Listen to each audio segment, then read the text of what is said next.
Social media জুড়ে শুধুমাত্রই রচনা বন্দ্যোপাধ্যায়কে দেখা যাচ্ছে। আমাকেই পেলে তোমরা।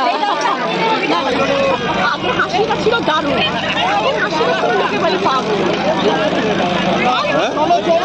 ভোটের বাজারে যখন সরগরম রাজ্য রাজনীতি, সেই সময় হুগলি লোকসভা কেন্দ্রের তৃণমূল প্রার্থী অভিনেত্রী রচনা বন্দ্যোপাধ্যায় ভাইরাল সোশ্যাল মিডিয়া জুড়ে। রচনা বন্দ্যোপাধ্যায় তার প্রচারের বেরিয়ে কখনো দই খেয়ে সিঙ্গুরের গরু এবং ঘাসের প্রশংসা করেছেন, কখনো গরম ঘুগনি খেয়ে তারিফ করতে শোনা গেছে তাকে, আবার কখনো আলু পোস্ত খেয়েও বাহবা দিয়েছেন।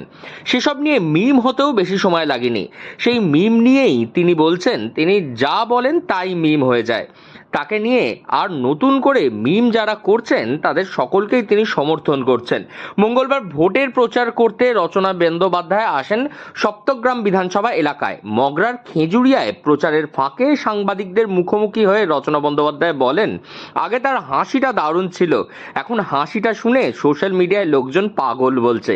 মিম যারা করছে তাদেরকে সাপোর্ট করেন রচনা, কারণ যে কোনো প্রচারিত প্রচার মানুষজন মমতা বন্দ্যোপাধ্যায়কে ছাড়ছে না, আর তিনি তো অনেক নগণ্য।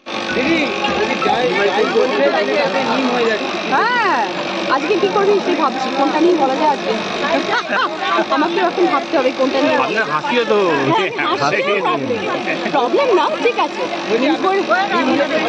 হ্যাঁ, any type of publicity is good publicity. শুধু মিম নয়, মানে অভিনয়ও করছে, আপনার ইয়ে নিয়ে অভিনয়ও করছে। মমতা বন্দ্যোপাধ্যায়কে ছাড়ে না মানুষ। ভোটের মরশুমে সোশ্যাল মিডিয়া জুড়ে শুধুমাত্রই রচনা বন্দ্যোপাধ্যায়কে দেখা যাচ্ছে। আমাকেই পেলে তোমরা। না না, ঠিক আছে, আমি দেখো, আমি ভীষণ পজিটিভ মাইন্ডের মানুষ। আমি সব জিনিস ভীষণ পজিটিভলি দেখি। আমি এটার মধ্যে কিছু নেগেটিভ দেখি, এটাও পজিটিভ। কারণ যারা মিম করছে, যারা এরকম ধরনের জিনিস তৈরি করছে, তাদেরও একটু সাবস্ক্রাইবার দরকার, তাদেরও লাইক দরকার, তাদেরও একটা রুচি রোজগার। ঠিক আছে। হুগলির তৃণমূল প্রার্থী রচনা বন্দ্যোপাধ্যায় তিনি আরও বলেন, তিনি ভীষণই পজিটিভ মাইন্ডের মানুষ। যারা তাকে নিয়ে মিম করছে তার মধ্যেও তিনি নেগেটিভ কিছু দেখছেন না, কারণ যারা এই ধরনের মিম বানাচ্ছে তাদেরও তো লাইক সাবস্ক্রাইবার দরকার, এটা তাদেরও রুজি রুটির রোজগার, তাই তাদেরকেও সাপোর্ট করেন রচনা বন্দ্যোপাধ্যায়। এবং জয়ের ব্যাপারে তিনি যে 100% নিশ্চিত তা নিয়ে কোনো টেনশনই নেই তার, এমনটাই জানান তিনি। তিনি আরও বলেন যে বিশ্বাসে মেলায় বস্তু, তারপর তো উপরওয়ালার খেলা।